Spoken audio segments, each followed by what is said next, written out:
In this short video, we're going to look at how we account for the provision for doubtful debts at the end of a financial year.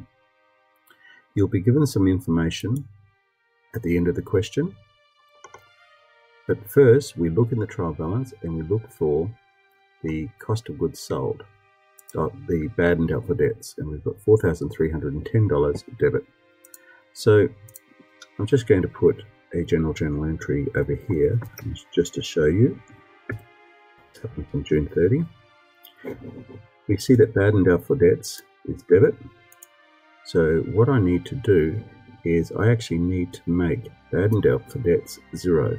So I'm going to credit that.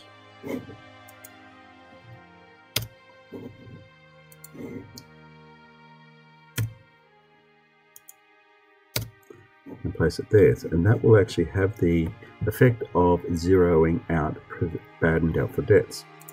I debit that to provision for bad and doubtful debts, or in this case, for this question, it's actually provision for doubtful debts.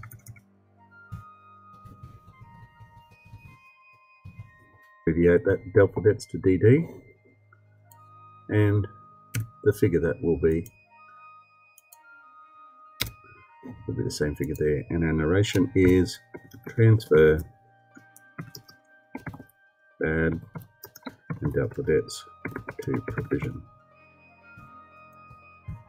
That's step 1. So that has the effect of actually zeroing out the bad and doubtful debts. The second step is to then look at, down here in the additional information, the closing for provision for doubtful debts is to be 3% of accounts receivable.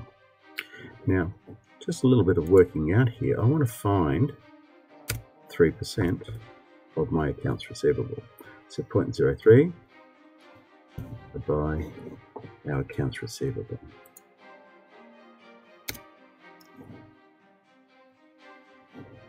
So just come back over here, formula.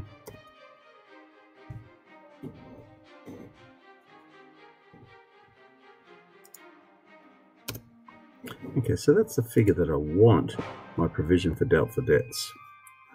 But what we see, that if I was to create a ledger account here of my provision,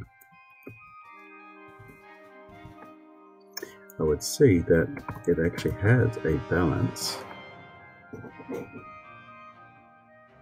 Provision for doubtful debts, a credit of 2405.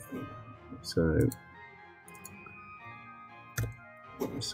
don't get this wrong.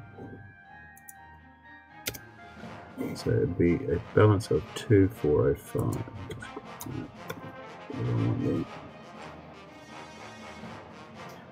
Okay, and 2405.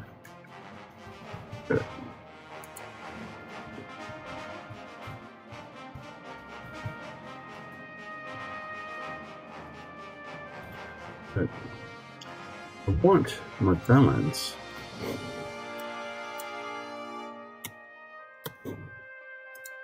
actually be here.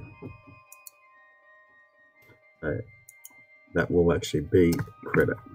But what's actually happened here with our general journal entry is I had a provision for doubtful debts debit. So I write in my bad and doubtful debts. And that is going to be 43.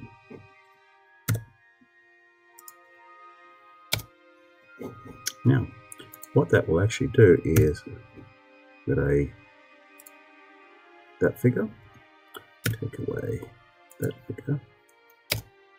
Okay, gives me a negative, so I'm actually in debit there.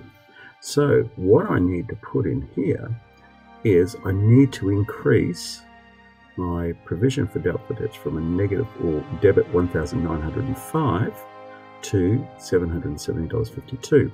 So that will be a credit figure. So what it will be that plus the 770. So if I go equals 770,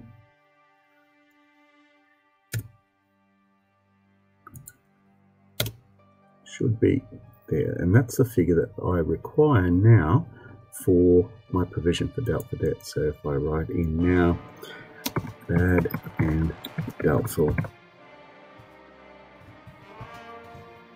debts, it'll be 2000. So that is the new general journal that I need to put in here, and that will be bad and doubtful debts equals here, and provision for doubtful debts will be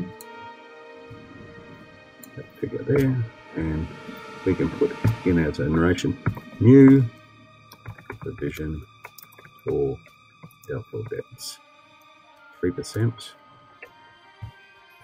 of receivable. There's a narration. So it's actually really only 2 steps, but it's a little bit convoluted in the way how we do things. The first step is this one here, where we just close off the old bad and doubtful debts. And the second stage, after we've cleared out the old bad and doubtful debts, is we have to do a bit of working out first by doing my ledger account, putting in our original balance, and we find that from the trial balance. We then post the general journal entry that we've just done, and that will find what our current balance is. Then we look in the additional information to find what they want the closing provision to actually be.